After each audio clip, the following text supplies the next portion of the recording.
I often encourage young, ambitious professionals, young entrepreneurs, generally those that are interested in furthering and learning more, to go into different environments, live outside their comfort zone in terms of professional lives, go to places that they question whether or not they belong, and learn from it. Because just the feeling of not knowing if you belong, or not knowing if you're able to hold your own ground, you learn from. Because the moment you're in a place that you are not particularly comfortable with, you will, if you are smart, you will learn.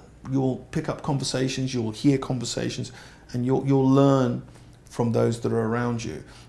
Race is only a barrier if you make it a barrier. So often I've walked into a room and I could be the only black person there. More than anything, I know absolutely nothing about the subject at hand.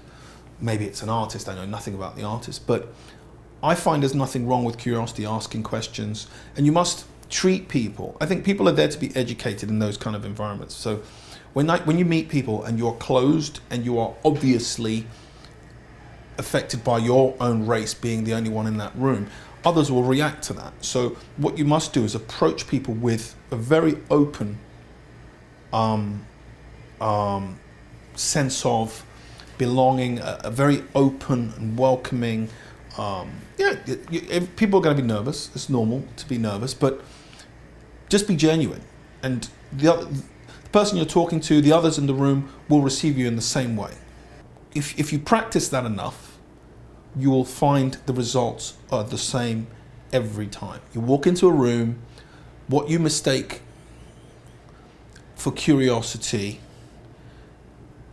a positive curiosity, because sometimes people are happy to see a different face, you can turn that into a positive. Whatever you bring to that table, whatever you bring to that room, whatever you bring to the environment, will probably be the outcome. Will probably materialize. Will evolve into the exact scenario that you wanted, which is for people to be curious in a positive way and engage with you and interact with you and bring you into the circle. So usually, if I walk into a room and I don't know anything, I'll just say, "Hi, I'm Freddie." Just engage very openly. If you become guarded, people are guarded too, and then you are of the opinion that they're guarded for some other race reasons or for prejudice reasons. I think people give back what you give them, and if they don't give you back, you're not obligated to continue engaging. You can move on, find like-minded people in the same room. It's always the same. Walk into a room, own it. And you own that by being genuine and by being positive. People flock to positivity. If you walk into a room and you're negative, you're bringing that negativity. I don't care what anyone tells me. You walk into a room and you are sort of guarded, negative, "Oh, I'm not supposed to be here, people are looking at me." People will give that back to you. But if you walk into a room, "Oh, I'm happy to be here, I'm looking to engage and understand more here," people will be only too happy to engage and help you in your quest for more knowledge. So I find every time I've gone into a room that way, I've always come out victorious and always come out with exactly what I wanted, which is more knowledge, friendship, networking abilities, all these things. I leave with it. I've never done anything to be the first black person to do anything. Really, it's never been something I really want or strived to be labeled as the first black this or that, because I prefer to be the first guy, first man, first entrepreneur, first businessman. You don't get Mark Zuckerberg being called the first, I don't know, white or Jewish or whatever he is. He's just the first person to do something. So ideally, I would like to be the first person and then be black at the same time. That would be great. I made a conscious decision when I was about 22, 23, not to cut my hair, because I believe it gave me an extra filter to, if somebody judged me, I was able to understand more about them than they could of me. So I was slightly at an advantage. And it served me well for a long time, because be it socially, I could turn up somewhere, if somebody put me in a particular box, I'd have to ask why. Without speaking to me, how would you know I'm that way inclined? Or, and likewise in the professional environment. But professionally, it's strange, because professionally, a lot of the times, the fact that I was in the room, credibility was not questioned. So the head didn't really impede or impose any real restrictions after a certain point in my career, because the fact that you're at the table, people know, your intelligence, your abilities were already confirmed. So I don't really walk into rooms and somebody go, because they've more than likely done their research. They know who you are, they know what's going on, they know you communicated through emails. So yeah, but initially it was really very much about, I can pull this off. And I'm glad I did it, because I think it honed in certain abilities, certain skills. And it also made me a better communicator. It made me work harder to communicate with people that put what you know in a box and leave it away. And let's just focus on what we're doing here. So my ability to be able to control a situation had to hone in.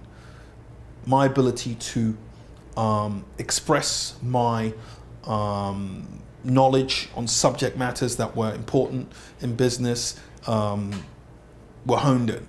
I had to be pretty quick when I walked into a room and a meeting to show that I deserved to be there.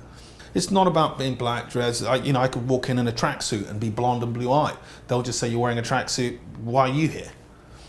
So it can be at the same level. All too often we try and think it's something else, but it can just be stereotypes.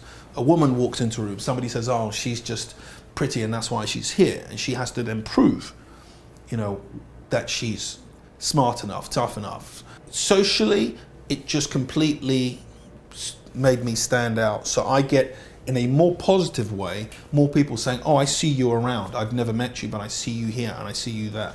I get it all the time. And that stood me in good stead, because most people, I can turn up after being in a place once and they'll say, oh, I remember you came last time and you're a friend of this guy's and everybody knows you and da-da-da. And it just smooths my experience. I think if you really want to have the look that you want, you must face the facts, understand there are stereotypes that exist, and if you want to come and own an element of your own look, you must bring more to the table than the guy that fits the stereotype. I've always understood that. I've always understood if I want to sit at the table with dreads, with a suit and a pair of trainers on, I've got to own it. I've got to be invaluable. I've got to create more value in my position. Even when I was employee, I made sure I was a very valuable employee. And for everything that the look delivers, I completely give you the opposite in terms of culture, in terms of how I articulate things, in terms of how I see things, in terms of how I engage. You can go to Silicon Valley and you'll meet some kid who's dressed, in a t-shirt and pajamas to work, but when you engage with him, you know he has every right to be there. Tech guys, you couldn't walk in, Chinese, black, white, Indian, you couldn't walk in a t-shirt and a pair of jeans 10 years ago, 15 years ago. You had to wear, IT guys, accountants, whoever they were, had to wear a suit. But the moment tech guys created so much value and owned the businesses, owned the situation, suddenly it transformed to a casual work environment.